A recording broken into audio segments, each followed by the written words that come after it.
Question number 1।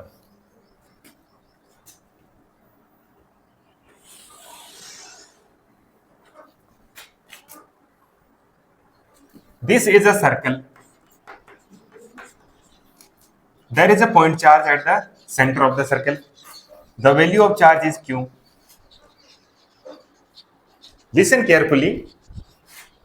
Tell me the total electric flux linked through the surface of this circle.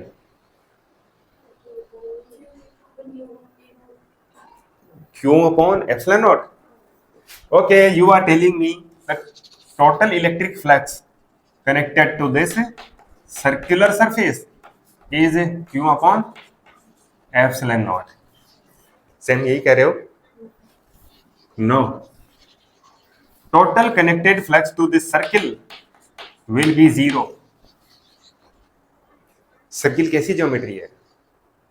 Plane geometry है, closed surface थोड़ी है। अच्छा, अब आप सोचो, देखो सर्कल का प्लेन कैसा होता है? एक मिनट, ये रजिस्टर देखो, सर्कल इस तरह की प्लेन ज्योमेट्री, ये पेपर थिन कंसीडर करना, पेपर थिन, ओके? मतलब इसकी थिकनेस आपको 0 कंसीडर करनी है। इस तरीके से फ्लैट है ना, वो इसके सेंटर पे चार्ज रखा है, तो उसकी फील्ड लाइन कैसी होगी? ऐसे, ऐसे, ऐसे, और बिल्कुल ऐसे, इस तरीके से गई, और नीचे की सरफेस पर भी फील्ड लाइंस ऐसे ऐसे ऐसे ऐसे हैं। क्या कोई भी इस सरफेस को क्रॉस करके निकली क्या? इसको क्रॉस ओवर किया किसी ने? पेनिट्रेशन किया क्या? नहीं किया। पेनिट्रेशन कैसे करेंगी? इसको पेपर थिन कंसीडर करना है, मतलब इसकी थिकनेस 0 है, और इसके सेंटर पे माउंटेड क्या है? चार्ज है।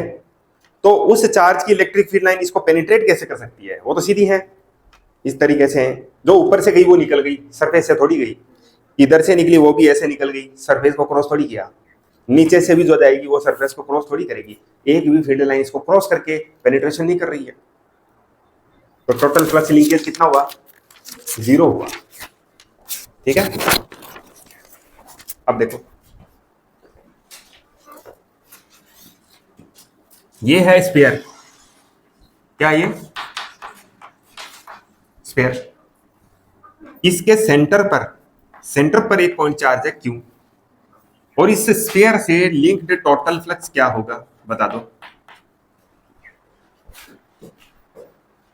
हमेशा आप गलत नहीं होते हो, डरो मत, जो लगता है वो बताओ। डर लग रहा है अभी भी, बिल्ली का मुंह जल गया तो छाछ का देख के भी डर रही है। बताओ। Q अपॉन एप्सिलॉन नॉट, सही है, Q अपॉन एप्सिलॉन नॉट, क्योंकि इस बार है ना ये क्लोज्ड सरफेस के अंदर है, इकलौता है, तो टोटल भी खुद ही है, अपॉन एप्सिलॉन नॉट, ये सही है। ठीक है, अब आपको ये कह दिया देयर इज अ हेमिस्फीयर। ठीक है, इस तरीके से हाफ स्फीयर है, हेमिस्फीयर। इसका ये जो सर्कुलर एरिया है ना, इस सर्कुलर एरिया के सेंटर पर एक चार्ज है Q। अब आपसे पूछा जा रहा है what is total electric flux through the sphere. ये हेमिस्फीयर है ना, इसका टोटल फ्लक्स कितना होगा? ये सॉलिड है, सॉलिड मान लो इसको। Q upon epsilon not. कैसे?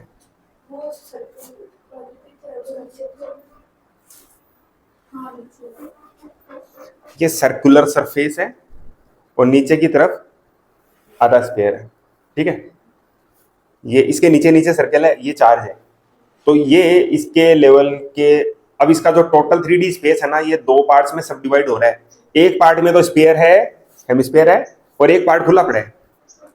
तो जो हेमिस्फीयर की साइड वाला जो फ्लक्स है ना, वो तो उससे कनेक्टेड है, और ऊपर का जो फ्री स्पेस है उसमें से वो फ्लक्स जा रहा है, वो उससे लिंक हो नहीं रहा।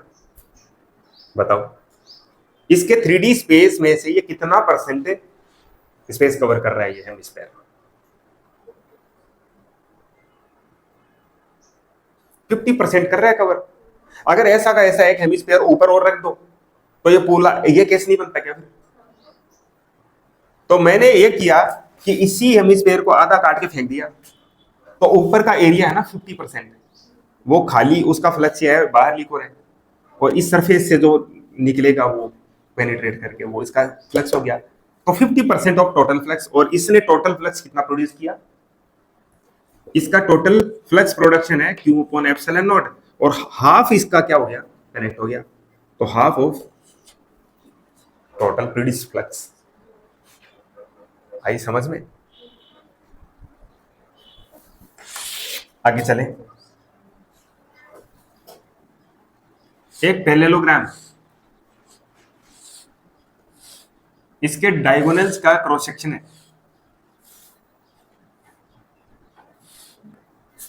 डायगोनल्स का जो क्रॉस सेक्शन पॉइंट है ना, यहां पर रखा है एक चार्ज क्यू। इस पैरेललोग्राम से टोटल कितना इलेक्ट्रिक फ्लक्स लिंक्ड है? This is a parallelogram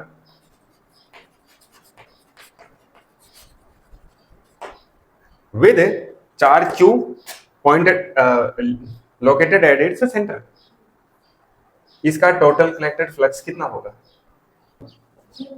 yes, that's it, 0। जो अभी सिखाया वो आ रहा है कि नहीं, ये टेस्टिंग फेज है इसकी। पूरा भरोसा करो, अगर आपने नॉलेज को ठीक से सुना है ना, तो आपका आंसर गलत कैसे हो जाएगा ये बताओ मुझे। खुद पे ट्रस्ट करो, अगर आपने खुद को अच्छे से तपाया है ना, तो आपके अंदर प्योरिटी बड़ी है, ये मान के चलो।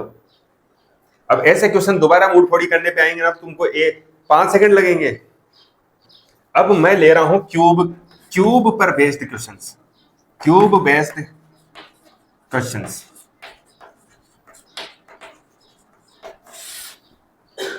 एक क्यूब है,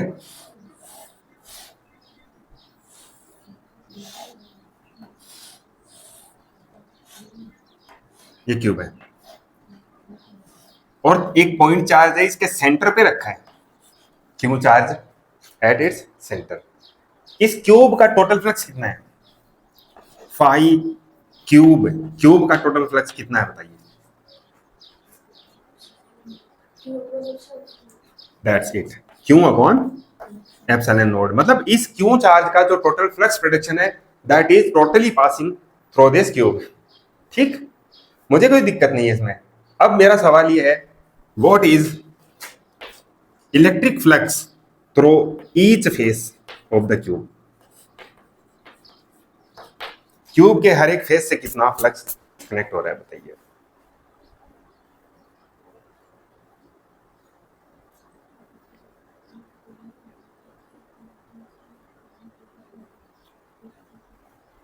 बताओ भाई।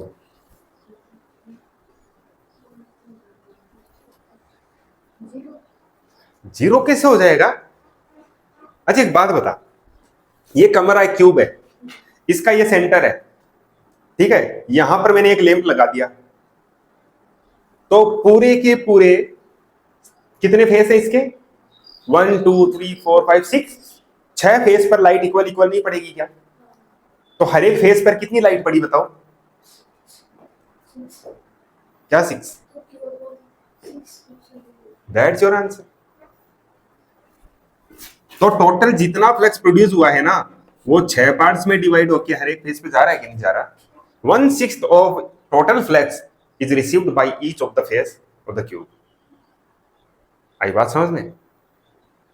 ठीक है, thinking comes by thinking, okay, speaking comes by speaking, ठीक है, ये चीज है। तो जितने ज्यादा क्वेश्चन से पंगा लोगे उतना ज्यादा ठीक है। सेकंड क्वेश्चन, ये क्यूब है,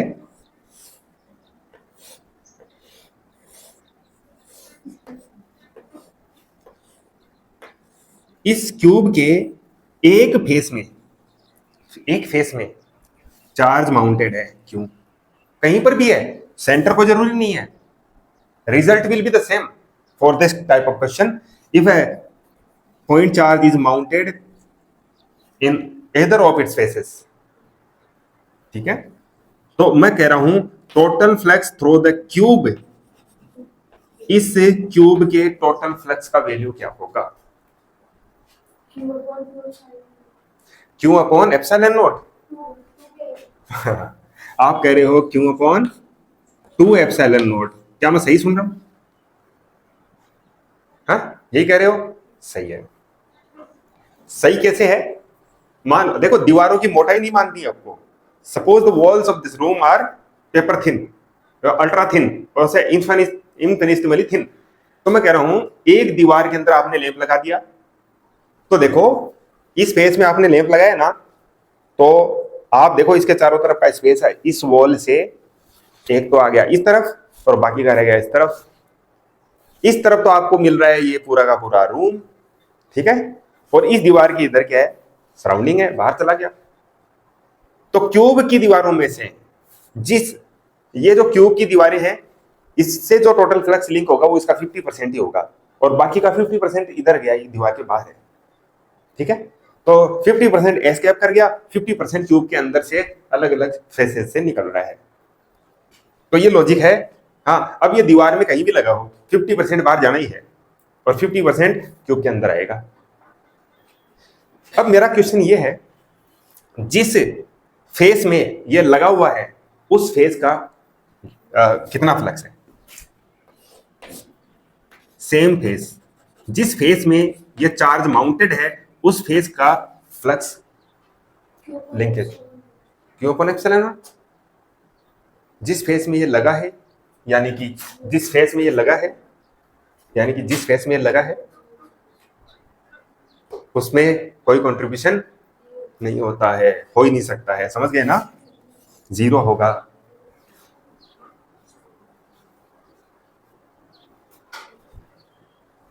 समझ गए होंगे? समझदार को इशारा ही काफी है।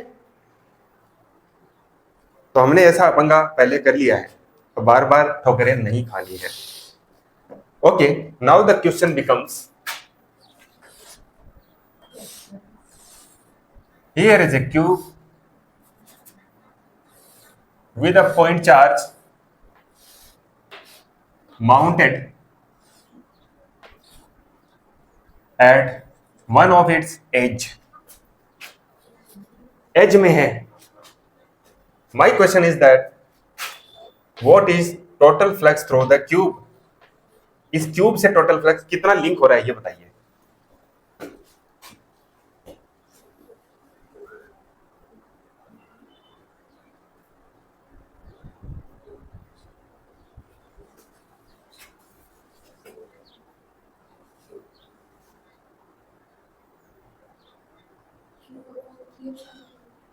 Q upon 3? How did you think so? Okay. See, मान लो यही वो क्यूब, ठीक है, यहां पर चार्ज है, यहां चार्ज है। अब बताइए,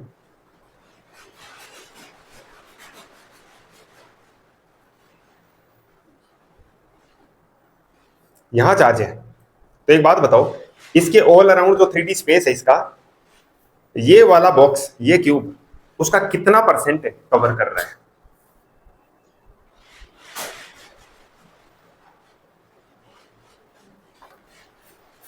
कितना परसेंट?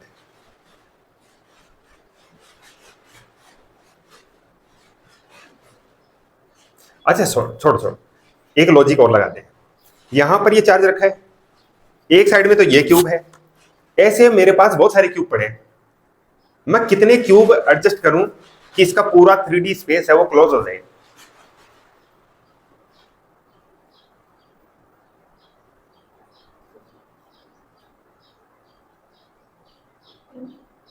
टोटल कितने क्यूब चाहिए मुझे?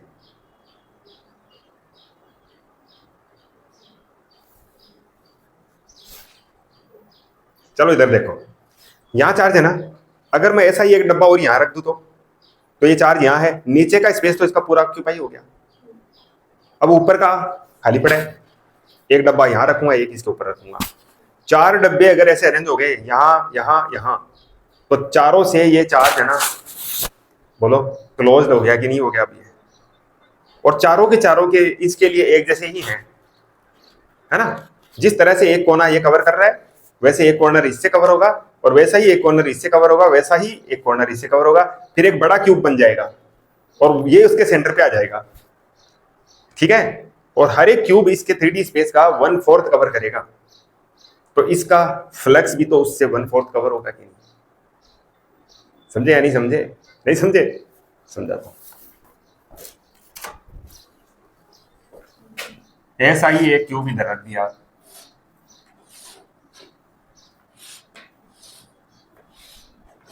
ठीक है। ऐसा ही एक क्यूब इसके ऊपर रख दिया, ऐसे बंद कर दिया इसको भी। ऐसा ही एक इधर रख दिया ऊपर, ठीक है।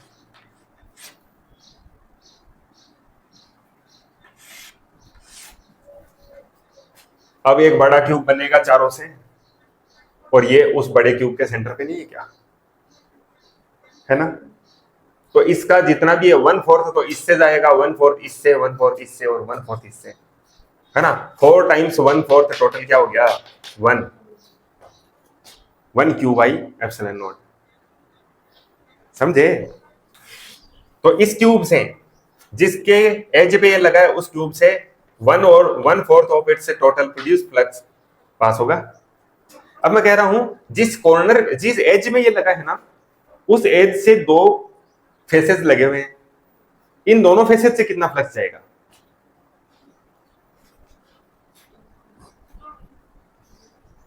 जिस एज में ये लगा है उससे दो फेस कनेक्टेड है, एक तो ये वाला और एक ये वाला, इन दोनों फेसेस से कितना फ्लक्स जाएगा?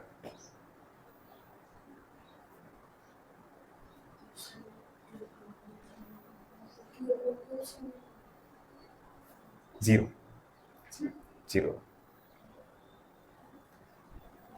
इसकी जो भी फील्ड लाइन होगी इस फेस के पैरेलल चलेगी, इसको पेनिट्रेट नहीं कर सकती। ये कुछ ऐसा ही है कि इस दीवार में कहीं पर भी कोई चार्ज लगा है, तो उस चार्ज से कोई भी स्ट्रेट लाइन अगर आप खींचोगे ना, इस दीवार को पेनिट्रेट नहीं कर सकती। वो कर सकती है क्या? वो इसके पैरेलल हो सकती है, अंदर की तरफ हो सकती है, बाहर की तरफ हो सकती है, लेकिन पेनिट्रेट नहीं कर सकती। इसी वजह से ये जीरो आया था। For same reason it used to be zero. आई बात समझ में? Now the question changes this time.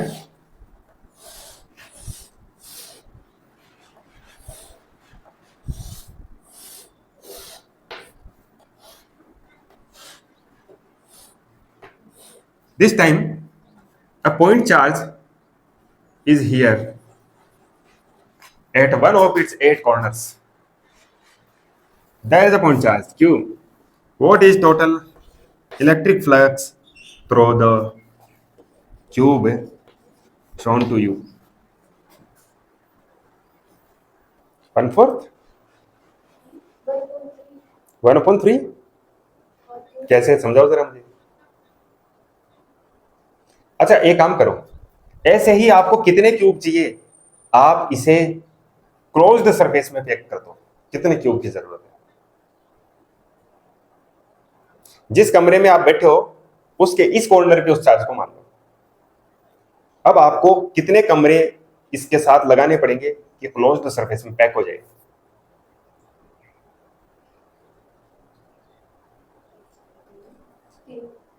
3 से हो जाएगा। एक तो ये खुद है, हाँ, एक ऊपर, एक इधर, एक पीछे, फिर उधर से लीकेज होगा। क्लोज्ड सरफेस मतलब पूरा का पूरा सराउंडिंग पैक होना चाहिए इसका। हाँ, और मेरी बात सुनो, इस कॉर्नर पे वो चार्ज लगा, एक कमरा तो ये रहा आपका, एक इसके पीछे होगा और दो उधर होंगे, 4 हो गए। 4 जब होंगे ना तो इसके नीचे की तरफ जो भी फ्लक्स होगा वो उन चारों से लिंक हो जाएगा, और 4 ही ऊपर होंगे उसके, तब ये क्लोज होगा पूरा ऑल अराउंड। समझे? ऑल अराउंड पैक होने के लिए 8 चाहिए। सोच कर देखो।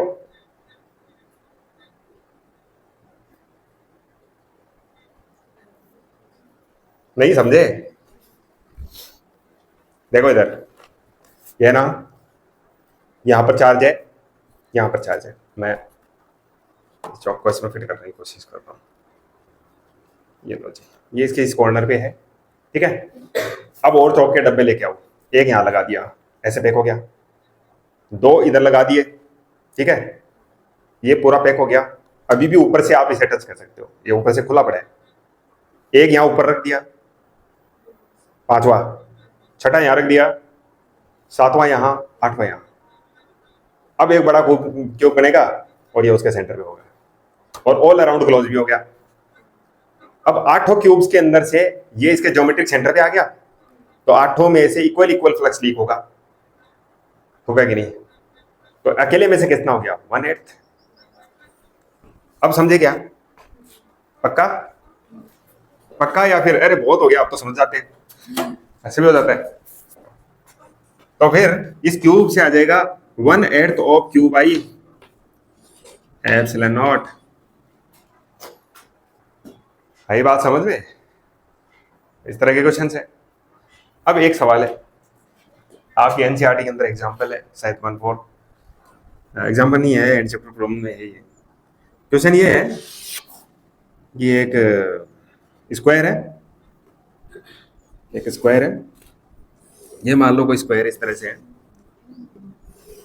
और इसके सेंटर से ऊपर स्क्वायर की साइड को मान लो x, ठीक है, और ये एंगल सारे के सारे कैसे हैं? 90 डिग्री है। इसको व्यू कर रहे हैं अपन 3D में, इसलिए ऐसा लगता है कि ये पैरेललोग्राम है, नहीं है, चारों एंगल 90 डिग्री शो कर रखे हैं। ये स्क्वायर है, मतलब स्क्वायर को भी कहीं अलग अलग जगह से देखेंगे तो ड्राइंग में तो अलग अलग व्यू आएगा ना उसका। ओके, और इसके सेंटर से x/2 हाइट पर वर्टिकली यहां पर एक पॉइंट चार्ज है, तो इस स्क्वायर से कितना इलेक्ट्रिक फ्लक्स लिंक होगा? बताओ, क्यू ऑफ द स्क्वायर कितना होगा?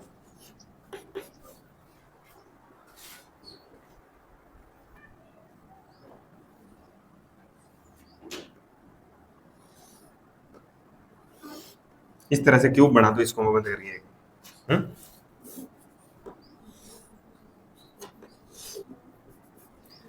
तो देखो, ये इसके सेंटर पे नहीं आ गया क्या? ये सेंटर होगा इसका, इस क्यूब का, क्योंकि इस साइड की वैल्यू देखो x है टोटल, और x/2 इसका सेंटर आ गया, इसका सेंटर है ही, है ना, तो सारे फेसेस से x/2 की डिस्टेंस पे हो गया। अब क्यूब के सेंटर पर जो चार्ज होता है, हर फेस से कितना फ्लक्स जाता है बताओ? कितने फेस होते हैं? सब में इक्वल डिवाइड हो जाएगा, कितने होते हैं? तो ये हो गया Q/6 एप्सिलॉन नॉट। ये उस स्क्वायर से आपके क्वेश्चन दे रखा है एंड चैप्टर प्रॉब्लम्स के अंदर ही है, शायद 14th प्रॉब्लम है कि ऐसे ही है कुछ, देख लो, है ऐसा क्वेश्चन। सीरियल नंबर हो सकता है मेरा कुछ याद ना ठीक से। तो ये गाउस लॉ पर बेस्ड है कुछ क्वेश्चंस, फ्लक्स पर बेस्ड है, ठीक है। अब बोलो, आगे पढ़ना चाहोगे एप्लीकेशंस? क्योंकि आज ये इतनी नई चीजें हो गई हैं आपके साथ, है ना, इनको अपडेट करो। उसके बाद कल हम इसके एप्लीकेशन से उनके वो डेरिवेशन से 3-4 डेरिवेशन कराऊंगा मैं आपको। सीबीएसई को 3 ही कराता हूँ, आपको 4 कराऊंगा आरबीसी है, ठीक है। और एक ही नहीं, कई न्यूमेरिकल्स हैं, एग्जांपल्स, वो भी मुझे कराने हैं। तो अभी न्यूमेरिकल्स जब तक नहीं होंगे ये चैप्टर कंप्लीट नहीं मान सकते।